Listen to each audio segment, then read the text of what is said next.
Proposal P is irrational if and only if P has been demonstrated to be false by a reasonable argument. There's no situation in which P has been demonstrated to be false by a rational argument but is rational, and there's no situation in which P is irrational without having been demonstrated to be false by a reasonable argument. Being demonstrated to be false by a reasonable argument is thus both necessary and sufficient for a proposal to be irrational.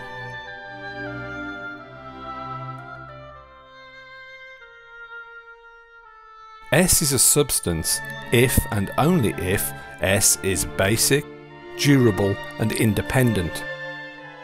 Being basic means not being made out of other things.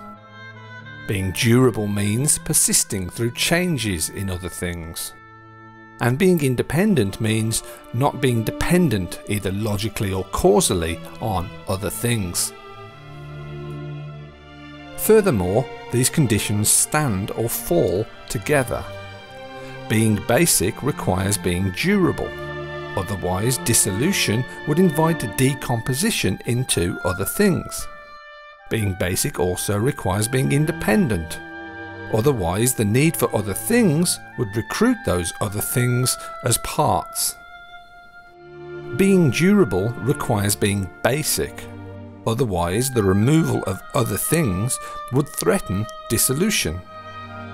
And being durable also requires being independent. Otherwise, the removal of necessary other things would threaten destruction. And being independent requires being basic. Otherwise, a thing would be dependent upon those other things which are its parts. Being independent also requires being durable. Otherwise, changing as other things change invites explanation in terms of dependence upon those other things.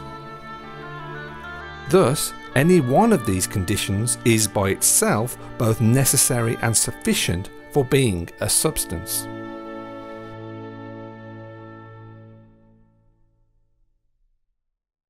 Substance dualism in this context is the claim that the mind and the material world are both substances, and that everything that exists is either mental or material.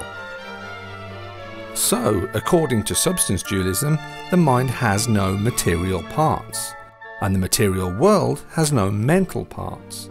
So, for example, the material things that I desire are not part of my mind, and my desires for them are not themselves material things. The mind is conserved through any material change, and the material world is conserved through any mental change. So, for example, the psyche does not die when the material body dies, and my bed continues to exist whilst I'm asleep. The mind does not depend logically or causally on anything material, and the material world does not depend logically or causally on anything mental. So, for example, my thoughts do not require the existence of my brain, and the atmospheric oscillations of a falling tree do not require a listener.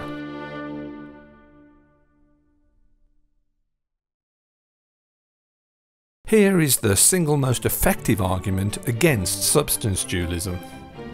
The first line states that substance dualism is true if and only if mind is independent of matter and matter is independent of mind. This is a deduction. It follows from the definitions in section B and C. Following from those definitions in line 1 is line 2, which states that if mind is independent of matter, then matter cannot cause changes in mind. And if matter is independent of mind, then mind cannot cause changes in matter. The third line is the premise, which states that either matter can cause changes in mind, or mind can cause changes in matter. The evidence for this premise is that matter can quite clearly be seen to cause changes in mind. As you watch this video, changes in the physical world are creating the sounds and the visual patterns that you as a mind are perceiving. Similarly, if you chose to say something or pick something up at this moment, your mind would cause changes in the material world. And the thing about this premise, which claims that at least one of those statements are correct, is that evidence for its truth can be found whether one adopts what Wilfrid Sellars calls the manifest image, the world of phenomenal content of consciousness, or the scientific image, the reductive scientific account of the mind. Line 4, which follows from line 3 and line 2, claims that either the mind is not independent of matter, or matter is not independent of mind. Therefore, from line 1 and 4, it follows that substance dualism is false.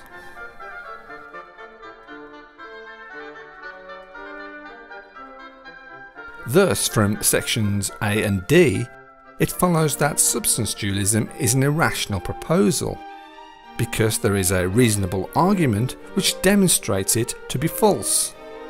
Historical attempts to reply to this argument with esoteric speculations such as parallelism or occasionalism raised more questions than they answered, and thus substance monism became ontological orthodoxy. So, despite what YouTube apologists might try to tell you with their confused conflations of substance dualism with non-reductive physicalism, you now know the real reason why most philosophers choose to leave substance dualism to the cranks.